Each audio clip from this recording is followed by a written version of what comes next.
to Retake, the show all about Rainbow Six Siege. I'm Lisa Dwan here with Parker and Terrell Mackay in the ugliest sweater ever, but in a nice way. I meant that in a nice way.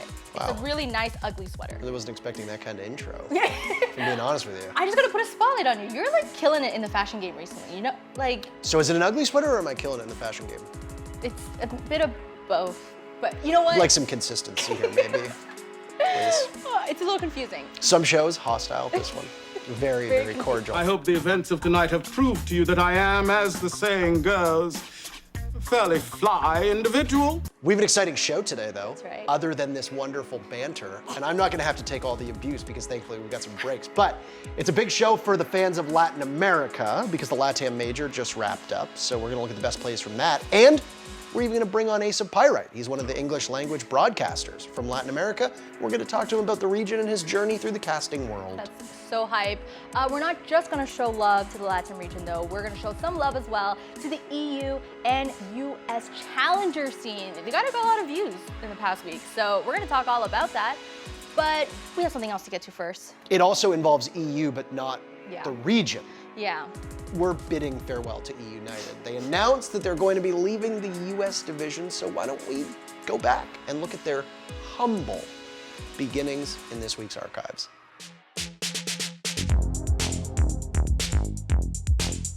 Well, with the end of Stage 2, that also, unfortunately, ends a period of time for a certain organization in Rainbow Six Esports. Despite dodging relegations, eUnited announced that they would be parting ways with their roster. So with that said, why don't we go back and look at some of the brief successes for eUnited in Rainbow Six Esports. EU entered Siege by signing Callout, Forrest, Grixer, and coach Execration last December. The ex-Obey Alliance Corps had just qualified for Pro League Season 11 after winning Challenger League and taking down the Sonics in relegations. eUnited continued to dig into CL to round out their roster, going after Yeti and Reed from Disrupt Gaming. Yeti was coming off a knockout season as the third highest rated player across the NA, LATAM, and EU Challenger Leagues. Meanwhile, Reed was brought on as a stand-in while the team awaited the arrival of their final piece. eUnited took a page out of the Sonics playbook and snagged Alfama from Europe's pro scene. The Frenchman was fielding offers from any region after being benched from Giants Gaming, but it was eUnited who came calling first. With their roster complete, eUnited was looking to soar in the top flight, but never really got off the ground. They saw ups and downs, taking exciting wins off of Reciprocity and TSM, but ultimately didn't thrive in Season 11. The team brought on ex-TSM coach Bagel after SI 2020, but they still couldn't avoid 7th place. The offseason saw British veteran Meepy join as an analyst, while the team geared up for the US division. Up against the world champs Space Station and then Disrupt, they dropped both matches to finish in the loser's bracket. They'd go winless in that lower group to end Stage 1 in dead last. That offseason saw Callout and Forrest leave the team, with Rexon and Kansan replacing them. Rexon brought plenty of experience along with him, having played for both Luminosity and Rent Free in seasons past. Meanwhile, Kansan was a young gunner coming straight up from the Tier 3 scene to Stage 2 of the NA League. Days before Stage 2 began, Bagel was dropped, with Meepy taking over as head coach. Despite the last-second switch, the team performed much better than their 7th place finish would show. They pulled off big wins over the Sonics and Tempo Storm, and nearly gave SSG, Dark Zero, and Disrupt a run for their money. Meanwhile, Rexon claimed #1 on entry frags this stage, while Kansan proved he was ready for Tier 1 Siege. So, while eUnited's record wasn't the greatest, the team themselves have plenty of talent and room to grow. Pair that with a guaranteed spot in the US division for now. It's probably not going to be too long until an org comes calling.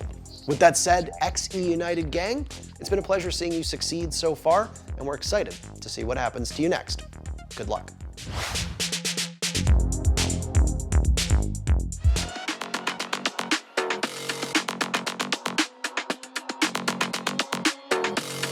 And there you have it. So to bid eUnited a further farewell, we decided to gather some of their good moments from social media. You know, just remember some of the good times. First, we have a tweet from Yeti, Yes. by the way, one of the most outspoken members of eUnited. Yeti's tweet says, "Siege community, I love y'all. You guys have always been there for me. Thank you. Everyone who reached out and who are sending thoughts and prayers, thank you. It means so much to me. Articulating words describing the feeling for the amount of love and support y'all give me is impossible. From the bottom of my heart, thank you. That's so sad, but I beautiful. think it's sweet. It is beautiful. It's sweet. But that has a sad tone to it, and I don't want this to all be sad. So here's a video of them in their good times.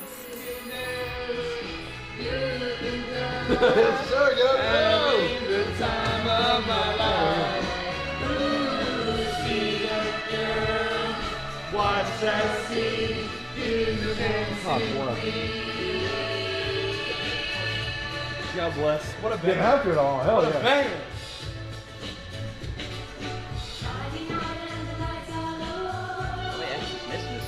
We can't forget the coaching staff. Right. Right? So Coach Meepy tweeted out, "Don't you just love it when the cold shower curtain cuddles up for a hug when you're mid-scrub?"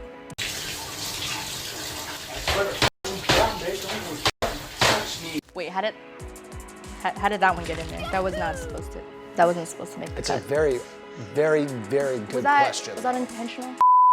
I love a good shower curtain cuddle. Let's switch gears Okay, yeah, I think we should. here, Yeah. by the way. Anyway, the LATAM Major is all done.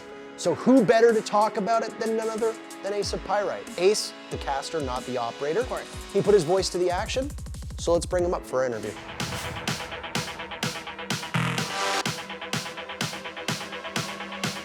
We have a wonderful guest this week on Retake, one of the nicest voices in our entire scene, and one of the main voices for an entire region doing the Latin America cast in English. We have none other than Mr. Ace of Pyrite joining us, or just Ace for short. Welcome to the show, Ace. Thank you. It's nice to be here. Pleasure as always to speak to you, Parker. It's a bummer that it's been so while since we got to see each other at an event. You did a bang-up job at the Six Invitational, and I am eager for all of this to end so we can go back to doing live events. But on the topic of big events, the LATAM Major just concluded, or the BR6 Major, I suppose you could call it if you want to be more specific, because it was all the Brazilian teams.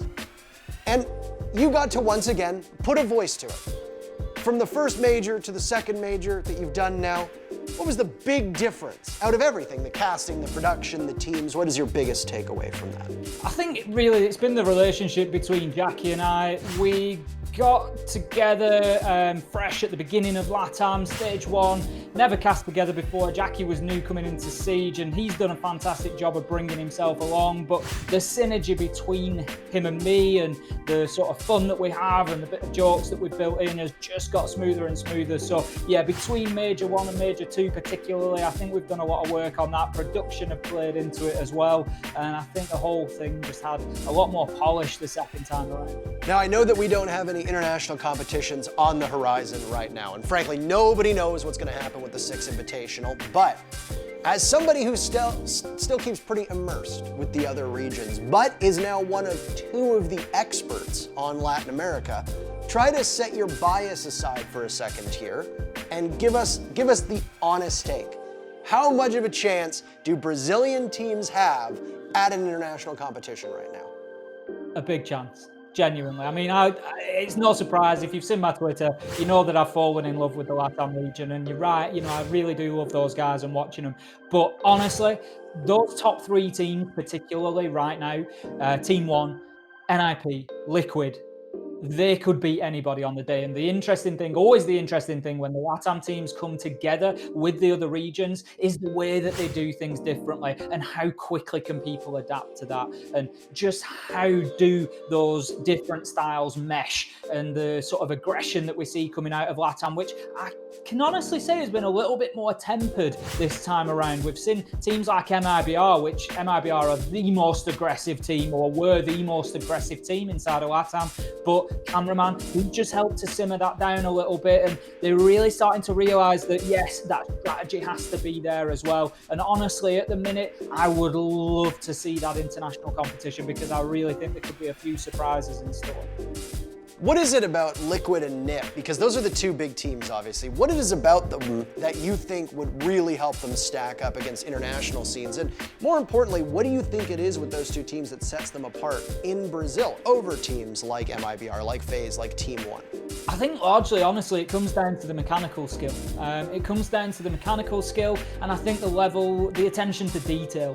Both teams are putting in so much work in terms of the backroom staff, in terms of the VOD, the support the players have got. They have a real family mentality about those teams. They really play for each other, and you can see that in the game. And then when you couple that with the mechanical skill of players like Palu, Nest, Psycho, Muze, it's just unbelievable to watch. Well, it's been a real pleasure to be able to watch you grow from the CCS days, from the Prem days, to now having worked alongside you at the Six Invitational, and now see you and Jackie putting your unique stamp on Latin America, because I don't think anybody can argue that it is one of the most entertaining products that we are producing right now in all of Rainbow Six. And you as a human being, always great to speak to. You as a caster, informative as ever. Thank you so much for joining us. I really appreciate it, and good luck with Latin America when it comes back. Thank you so much. It's been a pleasure to be here, and hopefully, as you say, those great opportunities keep coming to talk about Siege. The six-pack heads south this week for all the best from the LATAM Major. Let's start with this fantastic ace from Furia's Fred. Up against Team One on Coastline, Fred tears through three to pull off a huge clutch. Incoming from the back as well, we have Falls with a wide peak onto highs, and he gets the follow-up frag onto Lender, ripping his way through each and every one of them, decimating the competition and leaving it all down to Fred. Fred the Bread, but I don't think he's going to be winning anything into this one, Tim, with just a minute left, trying to wean out a 1v3.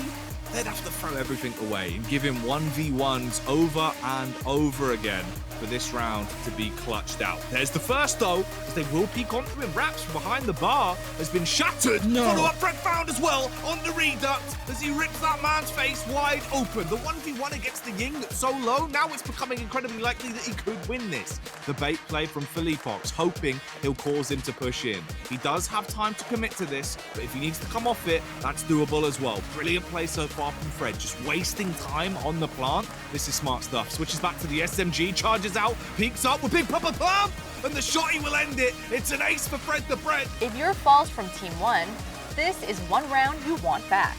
Team Liquid Star pulls off of the diffuser and hits an amazing shot to save the round. Seconds left to go, and kills need to be found here by Team Liquid. They have to get in, they have to mix this up, or they're going to be in that last second plant situation once again that Palu suffered to last time around. PSK unaware of the man on the close angle. Raps and Philippox getting kills for themselves. Palu trades one out, and Moringa joins in on the action. 3 seconds left to go, and this is an absolute bloodbath. Palu starts to get that diffuser down. Can he stick it? He's got 2 seconds left to go. He's being hunted by Falls. He gets found. He manages to get up and get the kill. Unbelievable. The shotgun does not do the damage, and Palu is able to react in a split second. Watch him get off the diffuser straight onto the man. The NIP and Team Liquid matches gave us plenty of great moments, like this next clip. Looking to stop the bleeding against Team Liquid, Pino pulls off this sweet 4K to keep NIP in the fight. Is it in, plays almost pinball off the walls there to shut Kamikaze down, and that's going to be the smoke, and Toxic Babes going by the wayside.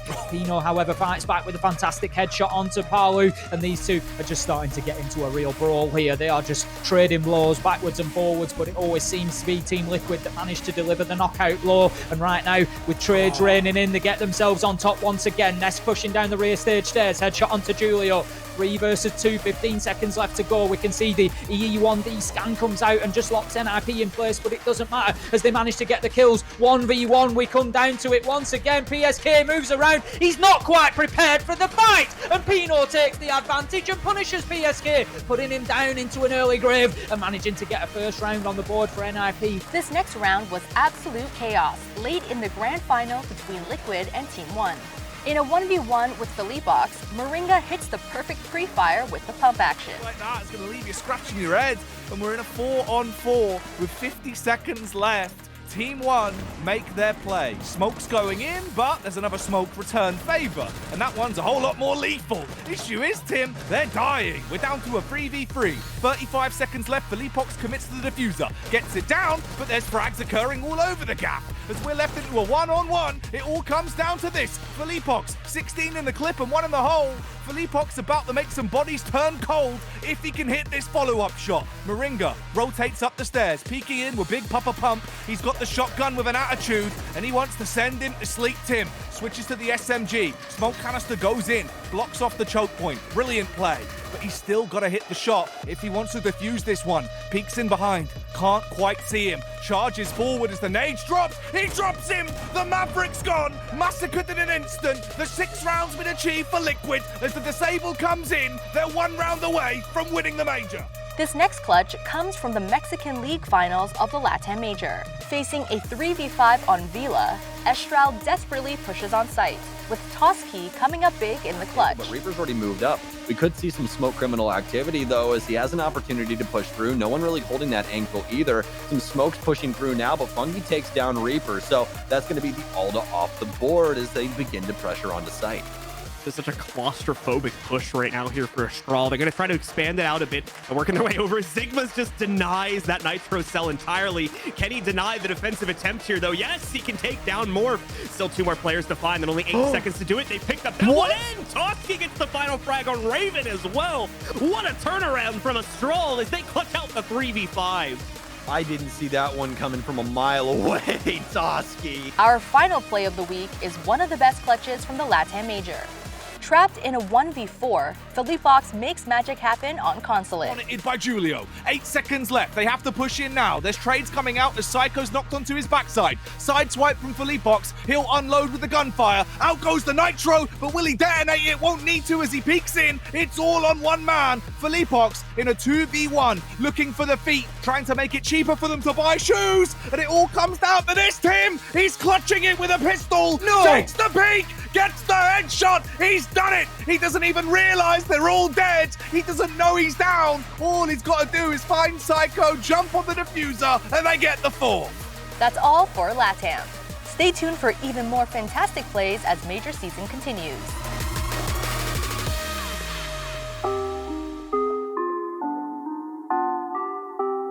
The US and EU Challenger Leagues are all wrapped up, and relegations are on the way. With that in mind, let's peek at the best performers from the top Tier 2 teams this stage. In North America, Rent Free stomped Beast Coast in a one-sided series to claim first in the US Challenger League. The team pulled off dominant wins all stage, going 46-18 on round scores. It was perfect weather for Sweater this stage. He was far and away the best performing player, nearly hitting a 1.5 rating. Sweater did his best Shaiko impression, leading the league in rating, KD split, cost, and kills per round. He stunted on Beast Coast 2, going 23-7 with a 1.66 rating. First place is a group effort. Rent Free made up 4 of the top 10 players this stage. Meanwhile, British squads Kovana and M&M came out on top of the European Tier 2 scene. M&M Gaming has hosted players like Citizen and Doki before, and this stage's squad has plenty of talent as well. Nathan snagged EU's number 2 rating in KD split in groups as M&M topped the league. Come playoff time, Jonka stepped up big in the finals to take out Gamma Gaming in a thrilling slugfest. Gorgana was Kovana's gunner in groups,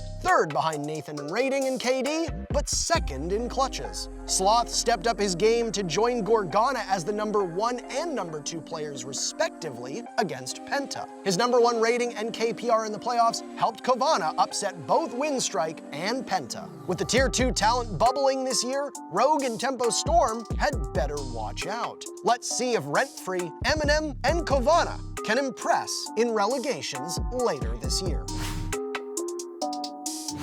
All right, it's 6 posting time. This is where we showcase the things the lovely R6 community has been sharing and making. So first up, we do have a tweet from a pro, G2 Citizen. He asked, is it weird how CSGO coaches can speak to their team when they play? When I watch Astralis play, they have Zonic as an IGL type of person. When he speaks, I just wonder what it'd be like if that was allowed in Spanish. I thought CSGO didn't allow them to talk during live action anymore, so I think, isn't Citizen wrong here?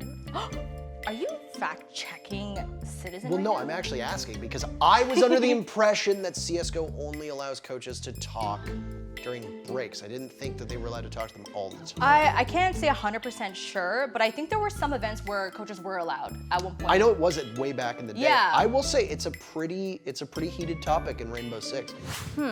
So you actually you have to choose a side, you don't care. It might add, Do I have to choose? Can I just not sit on the fence? no, you're sitting on a couch where you have to choose. I would say coaches can't talk then. Only breaks, only during breaks. Why? I think that you need an IGL, and it's hard to be a good in-game leader, and you should be pushing teams to develop them instead of just kicking it to the coach. But the coach is part of the infrastructure, and if you allow coaches to play a more active role, it will kind of enrich, I think, the ecosystem, right? Coaches now play a bigger role. Pros that can move to the coaching role will have more of an active role. Like it wouldn't be like retirement. You know what I mean? Like they will still have a big hand in their team. I will say this, I think that's because most Rainbow Six teams don't use their coach appropriately. And what's the appropriate way to use There's a lot of coaches that are just stealing checks, let me tell you that much. Scandalous? Scandal. Okay. There is a new season upon us, and Ubisoft was kind enough to tease us with the new season on the horizon. That's right. It's very pink.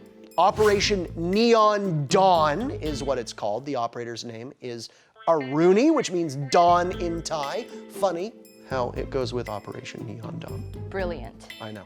Her gadget's name is the Soraya Gate. Soraya means sun in Thai, and the reworked map is Skyscraper, which is in Japan also known as the land of the rising sun. But going back to Aruni, when I saw the teaser, my first question obviously was the scar. That was such an interesting scar. How did she get it? So Reddit user Monset on a Leash stepped in to answer this question. It all started, I can't do the impression. It all started with that scar. Okay, wait, you have a better impression. Like, can you do it? Can you give it a try? What do you mean it all started with that The scar? Joker, do the Joker. The Joker thing is, do you want to know how I got these scars? Oh, really? Yeah. Well, then the person who titled the post wrote, it all started with that scar. So I guess they maybe misquoted. I thought that's where they were going with that. But let's show your Joker impression again, because I'm sure the people want to see. Do the roar. Want to know how I got these scars? It's a terrible impression. Even production's laughing behind the camera, by the way. You can't see it. But it's bad. But to be honest, did you not think that when you saw her scar? Because No, that's what I thought. I didn't make the connection, but now I know Aruni is actually part of the DC universe. And I mean, first we had the Muppets for Halloween, and now we've got another Ubisoft, where are you getting your ideas from? crossover. I'm more of a Marvel guy anyway, so. Oh my gosh. Okay, that's it from us. For more quality content, be sure to subscribe to our YouTube channel. We upload full cuts, and of course, follow us on social media @WatchRetake. We'll see you next week.